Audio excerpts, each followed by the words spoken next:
Morning. Today is April 10th, and we'll be reading Joshua 5 and 6.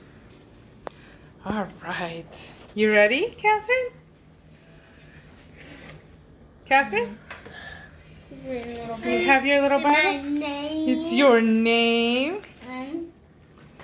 We have 5 and we have 6. Very good. Are you ready, Nathaniel? Yes? Everybody? You have your places? Yes. All right. Whoa.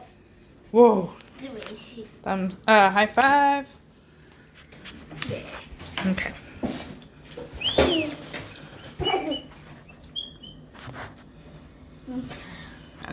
We're ready to go. Fist bump. Fist bump. Find your spot.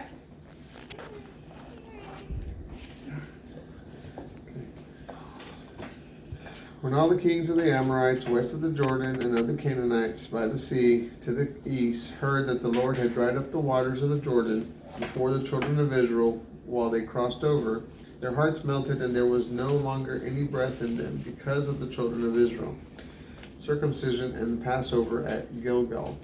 At that time the Lord said to Joshua, "Make flint knives and circumcise the children of Israel a second time." So Joshua made flint knives and circumcised the children of Israel at the hill of the foreskins called Gibeath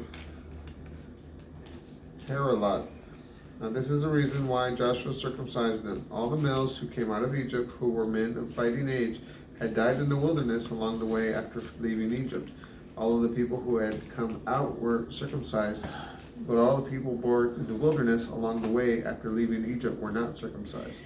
The children of Israel had traveled 40 years in the wilderness until all the people, the men of fighting age, who came out of Egypt died because they did not obey the Lord.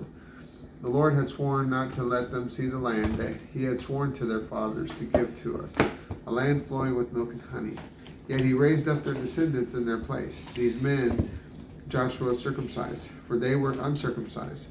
They had not been circumcised along the way. So when the entire people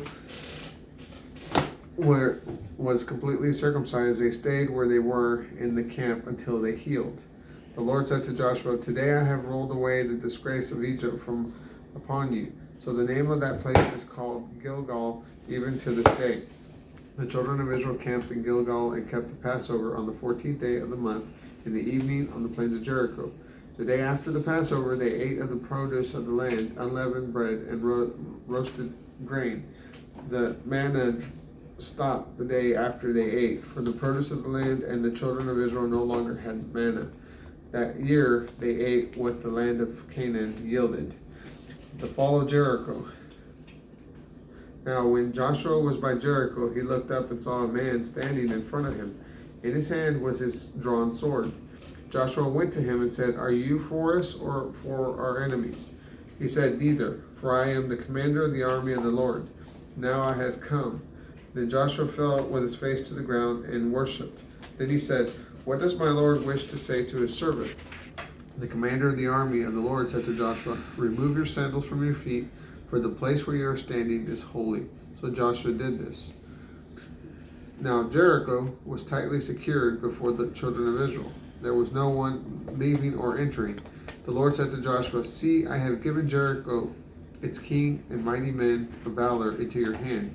All the men of fighting age shall march around the city. Circle the city once. Do this for 6 days. 7 priests shall carry 7 ram's horn trumpets before the ark. On the 7th day, march around the city 7 times with the priests blowing the trumpets. When they blow a long blast on the ram's horn, and when you hear the trumpet sound, all the people shall shout a loud battle cry. The walls of the city will fall down, and the people will go up, and every man straight ahead." So Joshua son of Nun summoned the priests and said to them, "Take up the ark of the covenant. 7 priests bearing 7 ram's horns, trumpets, shall be in front of the ark of the Lord." He said to the people, "Advance and march around the city. Let the armed men pass on before the ark of the Lord." So when Joshua had spoken to the people, the 7 priests bearing 7 ram's horn trumpets before the Lord advanced and blew their trumpets. The ark of the covenant of the Lord went after them. The armed men went before the priests, blowing the trumpets, and the regular guard Rear guard. rear guard went after the ark while the trumpets were blowing. Now Joshua had commanded the people, "Do not shout a battle cry, and do not let your voices be heard. Do not let a word come out of your mouth until the time I say to you, shout the battle cry. Then shout." So he had the ark of the Lord circle the city once. Then they came into the camp and spent the night there.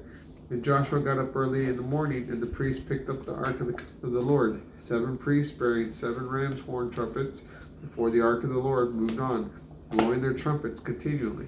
The armed men went before them, and the rear guard went after the ark of the Lord while the trumpets were blowing. The second day they circled the city once, and they returned to the camp. They did this for 6 days. Then on the 7th day they got up early as dawn was breaking, and circled the city in the same way 7 times. Only on that day did they circle the city 7 times. On the 7th time the priests blew the trumpets, and Joshua said to the people, "Shout the battle cry, for the Lord has given you the city.